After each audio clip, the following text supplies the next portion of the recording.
Alhamdulillahi wa kafa, wa salatu wa salamu ala al-Mustafa. Mes honorables frères et sœurs, vous l'avez compris, dans la première partie du sermon en langue arabe, nous avons parlé du mariage. Le mariage, quelle aventure. Le mariage, quelle histoire. Se marier, c'est prendre la mer. C'est Sufyan al-Thawri, rahmatullahi alayhi, qui l'a dit lorsqu'il a rapporté ces paroles, qui sont très connues et célèbres. Man tazawwaja faqad rakiba al-bahr. Celui qui s'est marié, celui qui se marie, en fait, il prend la mer. Il donne cette image, puisque lorsqu'on prend la mer, celle-ci n'est jamais stable. Quelquefois, elle est stable, quelquefois la mer est agitée. Il y a plusieurs paramètres qui rentrent en compte. C'est pour ça qu'il donne cette image-là, puisque le mariage ne peut pas être toujours stable. Il y a des péripéties, il y a des hauts et des bas. Un jour de joie, un jour de tristesse. Mais pour qu'il y en ait pour tout le monde, on ne va pas parler simplement du mariage. Mais on va parler de l'avant-mariage. Comme ça, on va toucher les jeunes qui ne sont pas encore mariés. Mais on va parler aussi du jour du mariage, lors des festivités. Et on va parler aussi, comme ça tout le monde est concerné, et comme j'ai dit précédemment, il y en aura pour tout le monde. On va parler de celles et ceux qui sont déjà mariés et qui ne comprennent pas ce qui leur arrive, alors qu'ils pensaient que c'était un long fleuve tranquille le mariage. Et ils se demandent est-ce que c'est la norme, le fait d'avoir des hauts et des bas. Jusqu'où on peut patienter. Pourquoi autant de problèmes? Quelles sont les solutions après avoir fait un constat? Parce que ce qui nous importe le plus, c'est d'apporter quelques solutions, quelques pistes. Alors vous m'aurez compris, et vous le savez, et vous l'avez compris d'ailleurs, on ne pourra pas ici détailler tous les points dans les détails, car il faudrait plus qu'un séminaire. Mais on va essayer de traiter, de balayer les plus grands points importants et essentiels, afin de profiter au maximum, incha'Allah tabaraka wa ta'ala. Alors le mariage, il faut comprendre que c'est une ni'ma. C'est un signe parmi les signes d'Allah subhanahu wa ta'ala. C'est un cadeau divin pour ses créatures. C'est pour cela qu'il a dit dans le Coran wa min ayatih. Et parmi ces signes, il a considéré le mariage comme un signe divin. An khalaqa lakum min anfusikum azwajan litaskunu ilayha. Il a créé pour vous de vous des épouses afin que vous viviez en tranquillité avec elles. Et on le verra par la suite, incha'Allah ta'ala, dans le troisième point. Wa billahi tawfiq. Mais cette ni'ma peut basculer vers une niqma, vers un malheur, une source de problèmes, de tristesse, d'angoisse, si on n'a pas bien saisi les recommandations divines et prophétiques, si on n'a pas saisi correctement le mode d'emploi. Parce qu'Allah subhanahu wa ta'ala, il a institué le mariage, mais il ne nous a pas laissé à notre propre merci. Il nous a laissé entre les mains un mode d'emploi. Le livre d'Allah subhanahu wa ta'ala et la sunna du prophète alayhi afdalus salati wa askat taslim avec l'éclaircissement de nos érudits à travers les siècles. Et bien sûr, il y a beaucoup de points qui relèvent du bon sens, tout simplement, pour avoir une vie harmonieuse. Donc il faut bien comprendre que le mariage c'est une ni'ma, il ne faut pas en faire une niqma, une source de malheur. Et quand il nous arrive un malheur, eh bien c'est ce que nos mains ont provoqué. Allah, il n'a pas institué le mariage pour qu'on soit triste. Et si on en arrive là, tu vis toute ta vie en étant triste, et c'est une source de malheur, le mariage, eh bien, il faut y remédier. Tu ne peux pas vivre continuellement comme ça parce que le mariage n'a pas été institué pour être malheureux et triste, mais au contraire, litaskunu ilayha. Allah, il parle de sakan, as-sakina. Il parle d'apaisement, il parle de sérénité. Puisque dans le mariage, on trouve as-sakina et dans la demeure, dans le foyer conjugal, dans le foyer familial. Si on a compris comment on doit se comporter envers nos épouses, nos époux et envers nos enfants, ça doit être un lieu de sakina. C'est pour cela qu'on appelle l'habitation aussi as-sakan. Parce qu'il renvoie vers as-sakina, la sérénité et la quiétude. Car le bienheureux, c'est celui qui est heureux chez lui, même si l'ensemble des gens sont contre lui à l'extérieur. Et le malheureux est celui qui trouve la misère et la guerre à la maison, même si l'ensemble des gens est avec lui ou sont avec lui à l'extérieur, avant le mariage. Ayyuha shabab, ô vous les jeunes, c'est le prophète alayhi salatu wa salam qui l'a dit kama ja'a fi sahih. Ya ma'ashara shabab, que celui qui a les capacités de se marier, man istata'a minkumul ba'ata falyatazawwaj, que celui qui a les capacités de se marier, qu'il se marie. Cela sera meilleur pour lui afin de préserver sa chasteté et aussi son regard. C'est le prophète alayhi salatu wa salam qui l'a dit. Donc c'est une préservation, le mariage. Et il dit celui qui n'en a pas les capacités, eh bien qu'il jeûne, ça sera une protection. As-siyam junnah, c'est une protection le siyam, le jeûne. Donc qu'il jeûne. Mais il s'adresse aux jeunes en disant mariez-vous. Donc on dit comme le prophète alayhi salatu wassalam a dit Ayyuha shabab, ya ma'ashara shabab, ô vous les jeunes, que celui qui a les capacités qu'il se marie. Surtout aujourd'hui. Dans le monde dans lequel on vit, avec les réseaux sociaux, avec la personne doit se préserver et se marier au plus tôt. Par contre, la condition, que celui qui a les capacités. Ça ne veut pas dire que c'est celui qui est forcément riche, millionnaire, qui a une grande maison qu'il a achetée, etc., etc. Non, il faut avoir d'abord les capacités intellectuelles, avoir cette capacité d'être responsable, d'être mature. C'est ça la vraie richesse. Après, bien sûr, il faut un minimum. Ici, on place notre confiance en Allah subhanahu wa ta'ala et on utilise les causes. Et on ne fait pas simplement on ne tombe pas simplement dans le fait de placer sa confiance en Dieu. On fait les causes, on cherche du travail, etc. Il faut un minimum de préparation, même financière. Mais avant la préparation financière, c'est la maturité qu'il faut. Il faut être un bonhomme. Alors, faut être un bonhomme, c'est un grand mot. Parce qu'aujourd'hui, tout s'est inversé. Le bonhomme, c'est peut-être celui, aux yeux de beaucoup, celui qui joue à la PS5 toute la nuit, qui se réveille à midi, qui gonfle son torse et qui va dans la cité, qui s'est fait une réputation et qui, quand il parle à coup de wesh wesh et qui... peut-être c'est ça le bonhomme. Non, non. Si c'est ça le bonhomme, t'as rien compris. Lui, c'est le gamin. Lui, c'est le gamin. Le bonhomme, c'est celui qui, dès son plus jeune âge, se construit intellectuellement, se prépare à des objectifs nobles et il se dit, Inch'Allah, je veux travailler puisque je veux gagner de l'argent licite, je veux me marier au plus tôt possible, je veux faire mon pèlerinage, je veux. Et quand il fait les causes et quand il en veut, il est positif et qu'il s'en remet à Allah subhanahu wa ta'ala et qui prend le chemin de al-istiqama, la droiture, qui est une source de bénédiction, de baraka, Allah lui ouvre toutes les portes. Et tu le vois à 20 ans, 19 ans, 21 ans, il a déjà construit sa vie. Contrairement à d'autres, tu les vois à 30 ans, Msakin, toujours pareil. Ah, il stagne, il patine. Pas de baraka, c'est une question de bénédiction, tout simplement.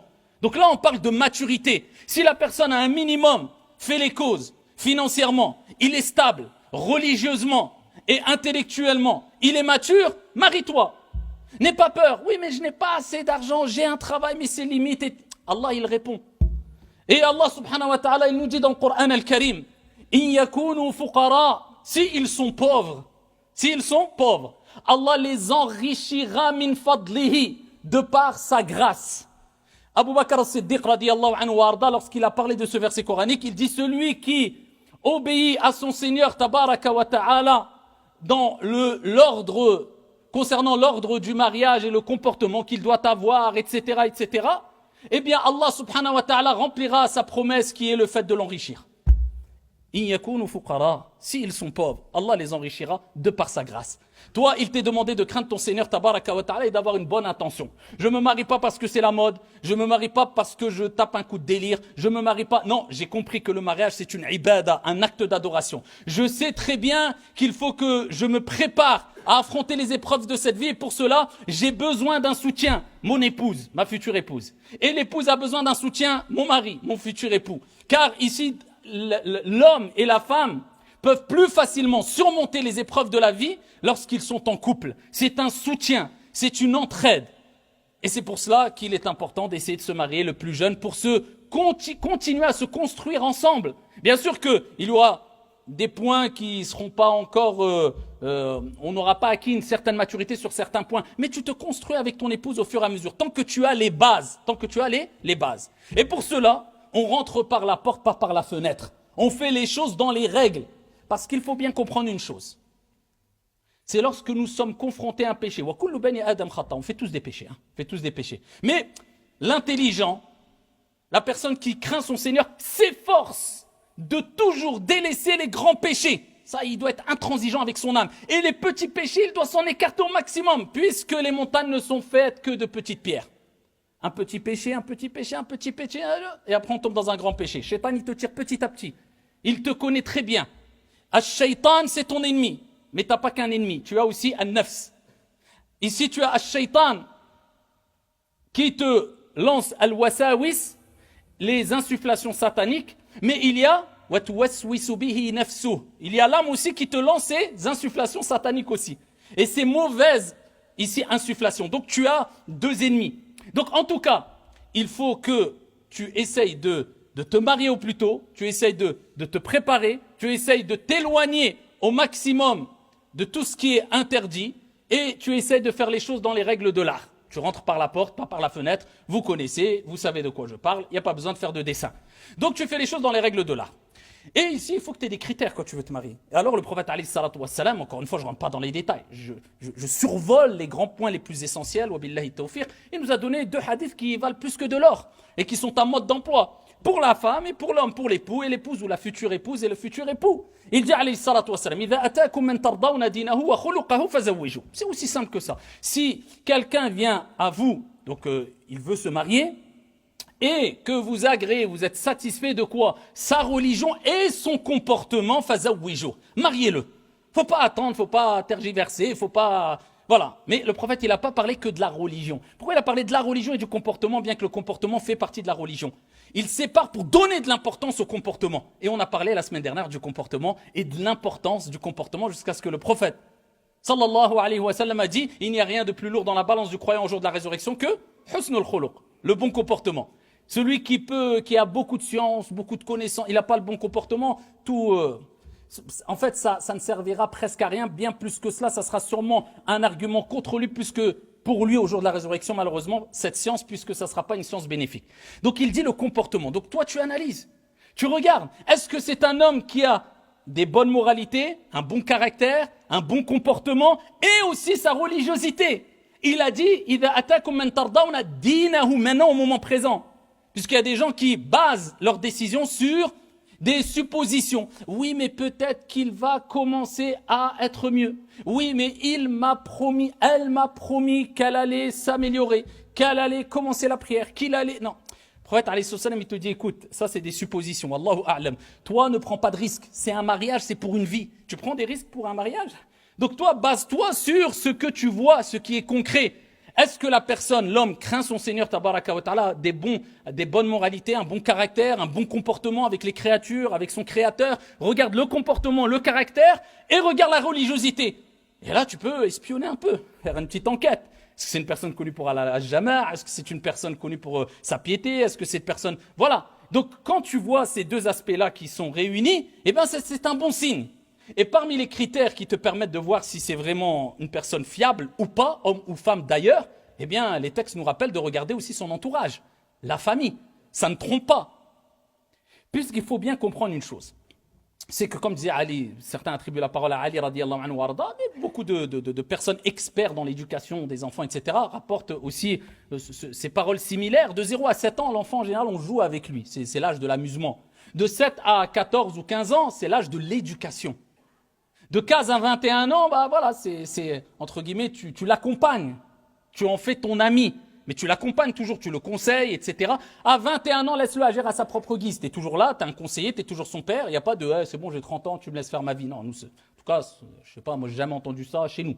Quand je dis chez nous, c'est en général dans la communauté musulmane avec l'expérience que j'ai eue à travers les différents conflits et tout. Nous, on sait que même si ton père il a 90 ans et ta mère a 99 ans, et toi tu as 60 ans, ton père il te dit ça ou ça, tu baisses la tête par respect, tu lui embrasses la tête. Et il reste avec toi et tu l'accompagnes et voilà, c'est comme ça. C'est la moindre des choses, la moindre des politesses, la moindre des reconnaissances. Si tu n'as pas compris ça, tu n'as rien compris. À la couline. Donc, ici on regarde la famille. Pourquoi la famille c'est important? Parce que de 0 à 15 ans, si on veut élargir le champ, ou alors disons de 7 à 15 ans ou de 0 à 15 ans, c'est là où les fondations et les piliers ont été mis en place. Dis même les murs. C'est pas encore hors d'eau, hors d'air. Hein. Mais en tout cas, le principal, il est là. Ça y est, entre guillemets, après 15 ans, c'est quoi? Tu crois que tu vas commencer à éduquer la personne? Son caractère s'est forgé. Ses principes sont ancrés. Donc, c'est qui l'a éduqué? Bah, son père, sa mère. Et dans quel environnement? Avec ses frères et ses sœurs et ses oncles. Donc, et ses tantes, etc. Donc, c'est pour ça que c'est important de voir dans quel environnement a grandi l'homme, dans quel environnement a grandi la femme. Et pour cela, bah, on regarde le comportement des parents. La religiosité, la piété, le comportement, les bonnes manières des parents, des frères, des sœurs. Et c'est important de prendre en considération la famille aussi. Alors, il y a des cas d'exception. Attention. Il y a des personnes qui se sont mariées avec des filles, avec des hommes qui étaient vraiment dans des familles où ils ont vécu des choses même catastrophiques, vraiment très dures à vivre, etc. Et voilà, Allah il sort le vivant du mort et le mort du vivant. Il fait ce qu'il veut, subhanahu wa ta'ala. Je parle des règles générales. Donc ça, c'est très important. Et quand on parle du comportement de l'homme, eh bien, c'est important parce que c'est sur ça que va être basé surtout le mariage. La religiosité, bien sûr, comme on a dit, mais le comportement aussi. Parce que tu vas être confronté tous les jours à cet homme-là. Et vivre avec une personne, c'est dur. Parce qu'on a tous des défauts. Et au fur et à mesure de la vie, les défauts vont émerger. Et ensuite, les querelles vont commencer. Mais quand il y a le bon comportement, quand il y a la sagesse, quand il y a, eh bien, on minimise et on évite d'arriver à une situation de non-retour. Et pareil, l'épouse. Le prophète alayhi salatu wassalam a dit « Tunkahul mar'a li arba'.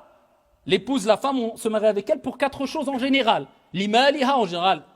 C'est ce qu'il disait, surtout même à l'époque comme à notre époque. Donc les gens prenaient quoi comme critère? Soit son argent, soit sa beauté, soit sa lignée, de quelle famille elle vient, etc. Surtout à l'époque des tribus, il y a des années, c'était les gens qui disaient oui, c'est telle fille de telle tribu, etc. D'ailleurs, même aujourd'hui, encore dans des endroits, on prend ça en considération. Et ou les diniha, ou bien les diniha pour sa religion. En général, c'est pour cela. Mais quel est le critère qui doit primer? Ça ne veut pas dire que tu n'as pas le droit de te marier en prenant en considération la beauté ou la lignée. Mais qu'est-ce qui doit primer? Que tu le veuilles ou non, fatigue-toi ou pas, comprends-le ou pas, tu le comprendras un jour ou un autre. Choisis celle qui a la religion. Et il dit une expression qui veut dire que tu seras plongé dans le regret, dans l'amertume si tu ne fais pas ça. Quand on parle de religion, encore une fois, c'est pour être sur la même longueur d'onde, c'est tout à fait normal, et avoir les mêmes principes, et surtout on parle de comportement aussi, de sagesse, de douceur, d'empathie, etc., de compassion, de miséricorde, etc., etc. Et on ne cherche pas, comme certains, à avoir une femme qui approche de la piété, bien qu'on a des millénaires, de Fatima radiallahu anha wa ardaha, alors que lui, il n'est pas des millions d'années de Ali et des compagnons. Il est... Souvent, on cherche, non, surtout c'est devenu une mode, un signe de virilité chez certains qui aiment utiliser toujours le religieux, même dans l'égarement. Vous savez, maintenant c'est devenu la mode. Même quand ils vendent de la drogue, ils disent « Wallah, c'est de la bonne cam ». Wallah, c'est de la bonne cam. Donc vous savez, après on se dit pourquoi des gens, ils assimilent, ils mélangent tout, ils font des amalgames, islam, arabe, ceci, subhanallah, tu sors le nom de Dieu, même quand tu fais des choses illicites, et certains ils sont à l'ouest, mais tu dis, ah non, moi mon frère, moi je veux une sœur, masha'Allah, qui est muhajjaba, mstoura, ceci, cela. Et lui quand il fait ce sujoud à la mosquée, tu vois, sarwal, habat, et la haya, la walu, hadith, wa la haraj. Même quand c'est l'été, lève ton pantalon et tu parles de pudeur, occupe-toi de toi déjà. On veut des gens, mais nous, il n'y a pas de problème, c'est pas grave. Tu as oublié que tu étais concerné par les recommandations, par le comportement, par la bonne moralité aussi. Tu veux, soit on n'a rien sans rien.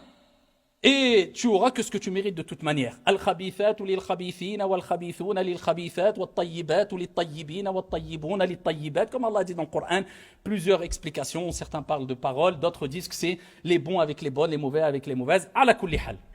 En tout cas, il faut prendre en considération cela. D'accord? Et c'est de faire attention et de rechercher et de rentrer par la porte, pas par la fenêtre, de rentrer par des voies licites et pas par des voies TikTok ou Instagram pour trouver sa dulcinée, comme ils disent, ou alors son héros, son cavalier ou je ne sais quoi. Comme on dit souvent, je reprends la parole de je ne sais plus d'où je l'ai entendu, certains se marient sur Instagram, ils divorcent sur TikTok. C'est pas comme ça qu'on va se marier. Même tu vas dire, oui, moi j'ai rencontré maman sur TikTok et j'ai divorcé sur Instagram. C'est comme ça, t'inquiète pas, si tu veux te marier, Allah te facilitera comme le prophète alayhi salatu wassalam a dit. Toute personne qui veut se marier en vue de se préserver, Allah azza wa jal s'est engagé à l'assister. Comme qala alayhi salatu wassalam. Allah il va t'assister. Allah subhanahu wa ta'ala t'assistera incha'Allah ta'ala. Donc il te faut de la maturité. Il faut être un vrai bonhomme comme on a dit et une vraie femme. Dans la bienveillance, etc. Pendant le mariage, c'est-à-dire pendant l'aqd. Ça y est, tu as fait les choses dans les règles de l'art, etc. Tu ne veux pas rentrer par la fenêtre, par la porte, etc. Là, c'est le jour du mariage. Gâche pas tout. Billahi alaykum. Quelqu'un pense réussir à avoir un peu de bénédiction divine. Parce qu'il faut comprendre une chose. Il faut rechercher la baraka dans toute chose. Dans notre argent, dans notre santé, dans nos biens, dans notre mariage. C'est la bénédiction. Et la bénédiction, elle se trouve auprès d'Allah subhanahu wa ta'ala à travers des causes. Et parmi les causes d'ailleurs, dans le mariage, de la bénédiction, c'est l'aval, on va dire, des parents, c'est-à-dire la bénédiction des parents, rendre ses parents satisfaits. Tes parents sont contents que tu te maries avec tel ou tel. Et ça, il faut chercher cette baraka. Aujourd'hui, il y a maintenant des jeunes rebelles. Oh non, tant que mon père, il a dit une excuse ou ma mère, son excuse, elle est pas valable, ça tient pas la route. J'ai été voir Mohamed dans le coin de la rue. Il m'a dit qu'il a étudié un an, je sais pas où. Il m'a dit, t'inquiète pas, c'est plus ton wali, c'est moi ton wali. Et au jour de la résurrection, le père, quand il va venir, il va dire, attends. Moi, je t'ai même pas mis au courant, on m'a fait de l'injustice, tu vas faire quoi? Et après, toute la descendance qui va... En fait, les gens prennent des responsabilités, mais subhanallah al-adim, alors que beaucoup de savants disaient que des savants musulmans, même parmi les pieux prédécesseurs, le sujet qu'ils ne voulaient pas approcher, c'était le mariage et le divorce. Ils disent trop sensible. Les répercussions sont trop conséquentes. On parle après des répercussions des enfants qui vont naître, une génération, des générations, une descendance. Et là, légère. Non, t'es divorcé, t'es marié, viens que je te marie, viens que je te divorce. Bon, bref. Cherchez la baraka auprès de vos parents aussi. D'accord?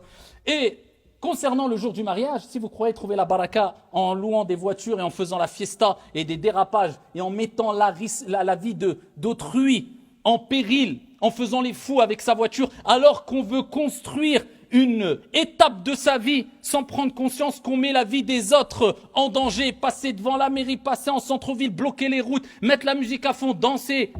Et après, oh Allah, bénis notre mariage. T'invoques Dieu, bénis mon mariage en faisant ça, avec l'image, encore une fois, bon gré, mal gré, voilà, de l'arabe, du musulman, et après on s'étonne pourquoi, quelquefois, je ne généralise pas, il y a des gens qui font des amalgames, quelquefois ils voient pas plus loin que le bout de leur nez, ils tombent dans un racisme, ils tombent dans un... Oui, mais il y a certains qui le provoquent, je suis désolé, faut dire les choses comme ils sont, il y a certains qui le provoquent. C'est quoi ça? Un peu de civisme. On n'est même pas que dans le religieux là, ça c'est des questions de bon sens. C'est des questions de civisme, c'est des questions de adab, de politesse, de bienséance, de comportement. Sois discret. Il y a des gens qui sont milliardaires, ils font des mariages discrets. Mais pourquoi certains, dès qu'ils veulent faire la fête, c'est ruina? Mariage, ruina. Match de foot, ruina. Le truc, ça, même la fête, allez, même si tu fais dans le haram, tu peux pas faire la fête dans le haram de manière posée. Et je ne généralise pas, attention, je ne suis pas en train de dire c'est que les Arabes et les musulmans, mais souvent il y a des Arabes et des musulmans, qu'on le veuille ou non. C'est vrai ou pas? Parce qu'on reconnaît avec les termes. Koud wallah et wesh, etc. Ala kulli hal. Ici, quand on fait les choses posées, proprement. On cherche la baraka à travers la voie licite. On utilise des moyens licites.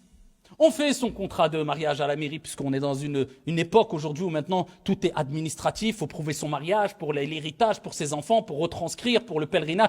Tu passes à la mairie, c'est un gage aussi de crédibilité de la personne, puisque maintenant il y a les mariages et les divorces express. Non, mon frère, sur la sunna, et le divorce sur la sunna, rapidement. Une semaine, non, ça colle pas, la ralab. Il y a des compagnons, ils ont divorcé, mon frère. Parce que c'est facile, il n'y a pas d'administratif, et comme il n'y a pas de crainte d'Allah, hadith wa la haraj. Tu accepterais ça pour tes enfants? Non, mais pour toi, voilà, tu joues facilement.